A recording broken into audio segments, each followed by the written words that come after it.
It's been a while since we've seen a ZOTAC carded player, but today that's just what we're going to do, starting with the ZOTAC GTX 1060 Amp Edition.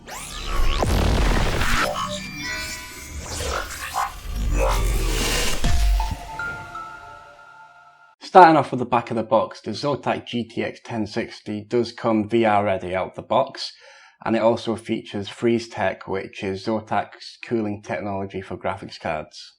Looking at the specs of the card, the ZOTAC Amp Edition has a clock speed of 1556 MHz on the core, which does boost up to 1771.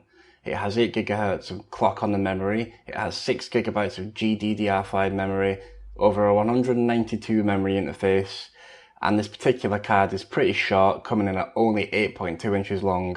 With this card only being 8.2 inches long, the ZOTAC GTX 1060 Amp Edition only features one single PCI-e power connector, so make sure your power supply has this before purchasing.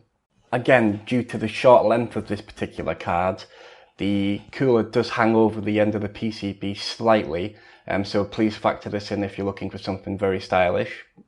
Also to mention, this card does not come with a backplate. If you're a modder, you might be able to mod one for yourself, but as retail samples look, there is going to be no backplate added. ZOTAC's Freeze Tech cooler features a twin fan design, and the cooler itself is a dual slot cooler, so you will require two PCI blanking plate slots on your case and your motherboard to install this particular card. The Freeze Tech cooler also features a twin copper heat pipe design. It is direct cooling, so it should be very efficient in terms of cooling performance and obviously noise performance, thanks to the semi-passive Freeze Tech cooler. Connecting a monitor is no problem to the GTX 1060 Amp Edition.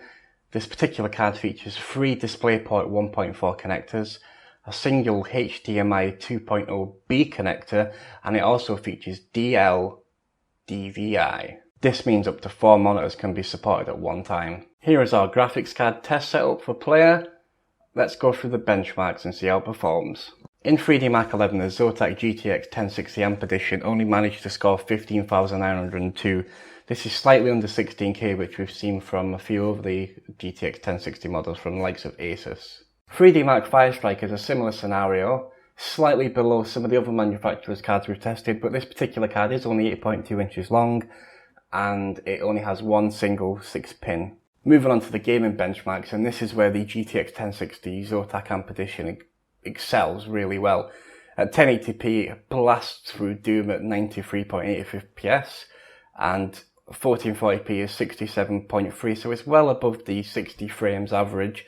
It does, however, struggle at 4K. In Metro Last Light Redux, it's a similar scenario, with 1080p storming ahead well above the 60 frame rates, even above 100 with 105 frames per second. But 1440p does slightly teeter on the edge of the 60 FPS mark, which I deem acceptable to be relative for. And 4K really does seem to struggle completely. In Total War Warhammer, the results are pretty much the same as the other games on test. So now it's come to the conclusion.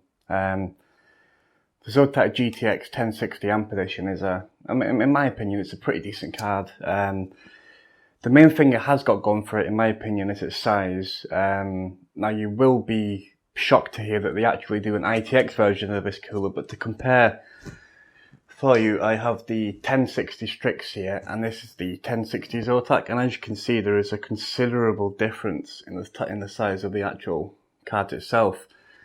I mean, there's at least a third of the card. It's a third of the card smaller than the Asus model.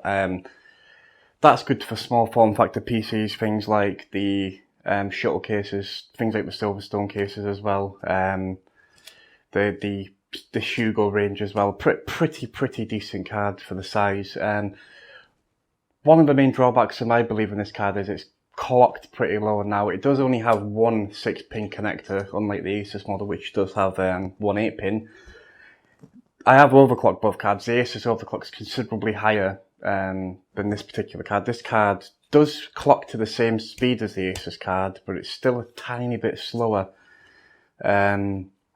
As I mentioned in our previous Strix review of the 1060, these particular cards are not actually designed for 4K gaming. You might get away with 4K gaming at low settings, but these particular cards are more marketed towards the 1080p resolution monitors. And you can get away with 1440p as well. I mean, the 1060 is probably on the cusp between 1080 and 1440p, especially for high settings. I mean, this game will play any game on high settings at 1080p, no problem at all. It'll also play most games at 1440p. I mean, it did struggle with Metro Last Light on our benchmark, and it also struggled with Total War Warhammer, which does lead me to believe that the high intensive games this card will be below 60 FPS at 1440p. Touching on the design, I mean, it's a small dual fan cooler. They like to call it freeze tech. It is a semi-passive design, so it will kick in. The fans will only kick in when it requires, which does lead to a slightly increased idle temperature than normal. But overall, the temperature's good. The cooler's good. It's not too noisy either. Although I will say the cooler does hang over the PCB, which I don't like. I prefer my coolers to be the same size as the PCB. But it does fit in very well. It has been specifically designed for this card. The cooler's not just too big for the PCB for the fun of it. It does actually, you know, it does work into the design as such. Another slightly negative point is no backplate. You know, it wouldn't have cost that much more to put a decent small backplate on it. It is quite, like I said, it is a small card. You know, the 1060 Strix comes with a backplate. The MSI 1060 Gaming comes with a backplate. This unfortunately doesn't. Now, if that doesn't put you off, and you do want a small card that offers decent performance, it offers better value than some of the other 1060s on the market, then obviously the ZOTAC is going to be a very attractive model. I mean, it's not that I'm thinking about it too much, but one thing that I would probably like to see on this card would be a 1/8-pin and a slightly improved power delivery system. Not saying it's a bad card, I'm just saying, you know, overclocking is essentially free performance. Now, obviously, if you are going to overclock these particular cards and you're going to overclock any piece of hardware that we overclock ourselves, I do recommend that you read up about it first and you make sure you find out the limits and the safe voltages and so forth, because we are not responsible for you breaking hardware. Kind of like a don't try this at home unless you're educated kind of thing. But yeah, I mean, it can support up to 4 monitors concurrently. 8.2 inches long, you know. So yeah, the pros, it's good size. I like the small size of it, and as I said previously, there is actually an ITX version of this card, so there's an even smaller version of the card, which is quite phenomenal, really.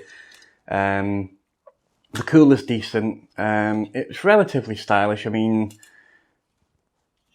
it is what it is, really. It's a small 8.2 inch card with, you know, a cooler that's slightly too big for it, but it does the job. Dual slot cooler as well, so you do need 2 PCI blanking plates.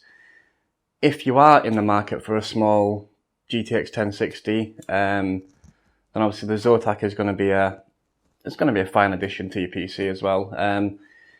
Based on obviously the scoring and stuff and how I believe the card performs, how good value for money it is, and obviously the design of it, I'd like to award the ZOTAC GTX 1060 Amp Edition with our Silver Award, which you can see there. The main reason for that is obviously it performs okay. It's not a great performer, but it does perform okay. It's not that far behind the Asus Strix in games, but it does fall quite flat on its face in synthetic benchmarks. The cooler's decent, and obviously there are improvements that could be made. But yeah, I'd like to thank ZOTAC for sending the sample in for review. I'd also like to thank everyone for watching the video.